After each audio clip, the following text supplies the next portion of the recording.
బనకచెర్ల విషయంలో నేను మొన్న కూడా చెప్పాను, మనకు రావాల్సిన వాటా విషయంలో ఎక్కడ కాంప్రమైజ్ లేదు. కాంప్రమైజ్ ఎందెవరు? బీఆర్ఎస్ ప్రభుత్వమే కదా. గతంలో సంతకం పెట్టింది ఎవరు? హరీష్ రావు కదా, కృష్ణా వాటర్స్ మీద హరీష్ రావే కదా సంతకం పెట్టింది. ఇక 968 టీఎంసీ కొరకు ఎందుకు మీరు పట్టుబడలే? చంద్రబాబు ఉంటే ఇంటికి చంద్రబాబు తీసి భోజనం పెట్టుకుంటారు, జగన్మోహన్ రెడ్డి ఇంటికి వెళ్ళి చేపల పులుసు తింటారు. ఎవరిచ్చారు జీవోలు అప్పుడు? ఏది దీంట్లో జగన్మోహన్ రెడ్డి అడిగితే ఏది అది రెగ్యులేటరీ హెడ్ రెగ్యులేటరీ పోతిరెడ్డి పాటికి కట్టుకోమని అదనంగా పెంచుకోమని ఇచ్చిన జీవో ఎవరిచ్చారు? అది కేసీఆర్ కదా. జగన్మోహన్ రెడ్డి గారు ఇక్కడికి వచ్చి భోజనం చేసి పోయిన తర్వాత జీవోలు ఇచ్చాడు కదా తెల్లారే. మీరు రాష్ట్ర అవసరాలని, రాష్ట్ర హక్కుల్ని తాకట్టు పెట్టి ఇలా ఏదో మాట్లాడతామంటే ప్రజలు నమ్మే పరిస్థితి లేరు. ముఖ్యంగా నీటి విషయంలో అది గోదావరి నీటి వాటా కావచ్చు, కృష్ణా జలాల నీటి వాటా కావచ్చు.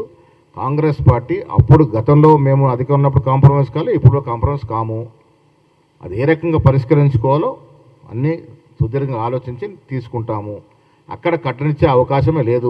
మేము కట్టడానికి పర్మిషన్ ఇచ్చే అవకాశమే లేదు. కేంద్ర ప్రభుత్వం దగ్గర కూడా వీళ్ళు కాంప్రమైజ్ అవ్వడం వల్లగా వాళ్ళకు వెసులుబాటు దొరికింది గతంలో.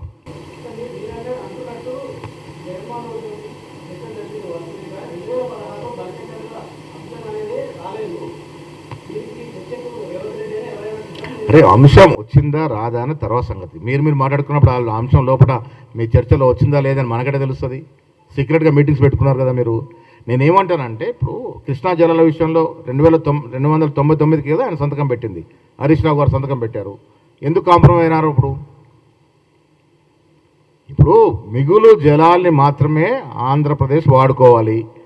ఎప్పుడు మన దగ్గర ప్రాజెక్టు పూర్తయి మన ప్రాజెక్టుకు సరిపడా నీరు వచ్చిన తర్వాత ఆ పొరలి నీరుని వాడుకోవాలి వారు. మన దగ్గర ప్రాజెక్ట్ కంప్లీట్ కాలేదు, వారికి ఎందుకు వాడుకొని ఇస్తాం మనము?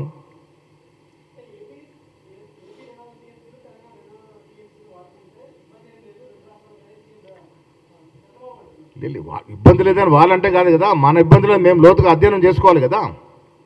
బనకచెర్ల విషయంలో లోతుగా అధ్యయనం చేసుకొని ఆల్రెడీ క్యాబినెట్లో డిస్కస్ చేశారు. ఇంకా కొద్దిగా దాని మీద కసరత్తు చేయాల్సి ఉంది. చేసిన తర్వాత ఒక నిర్ణయం ప్రకటిస్తారు.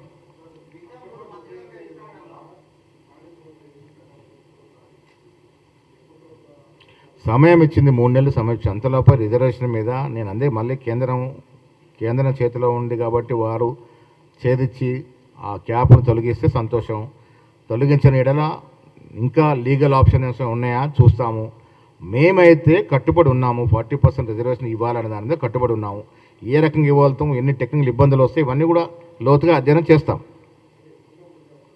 మాట్లాడతాం. ఇప్పుడు ఇవాళ కోర్టు జడ్జిమెంట్ ఇంకా పరిపూర్ణంగా జడ్జిమెంట్ వచ్చిన తర్వాత ఆ జడ్జిమెంట్ చూసిన తర్వాత మళ్ళీ ముఖ్యమంత్రి గారితో, మా ఇన్ఛార్జ్తో, క్యాబినెట్ మినిస్టర్లు అందరితో మాట్లాడతాం. మాట్లాడిన తర్వాత నిర్ణయం తీసుకుంటాం.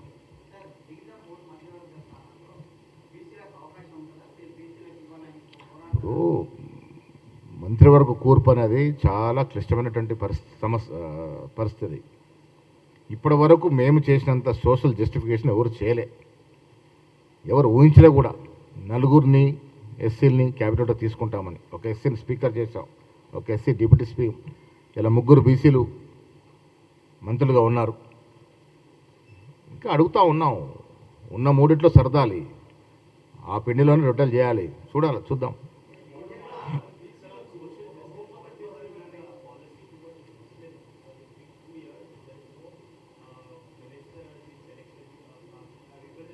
Yeah, there is a demand.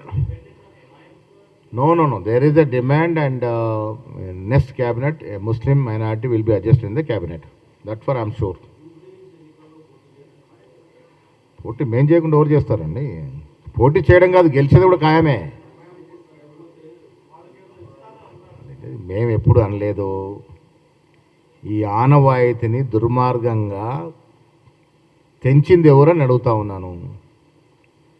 Narayanpet ఎన్నిక కదా, నారాయణ ఖేడ్ ఎన్నికల్లో కృష్ణారెడ్డి గారు చనిపోయినప్పుడు అప్పుడున్నటువంటి మా పీసీ అధ్యక్షుడు, సిఎల్పి నాయకుడు ఉన్నటువంటి సీఎం గారిని కోరితే దాన్ని పక్కన పెట్టేసి ఆనవాయిస్ని తెంపేసి పోటీ చేసి విచ్చలవిడి డబ్బులు పెట్టి నానా యాగేసి గెలిచినారు.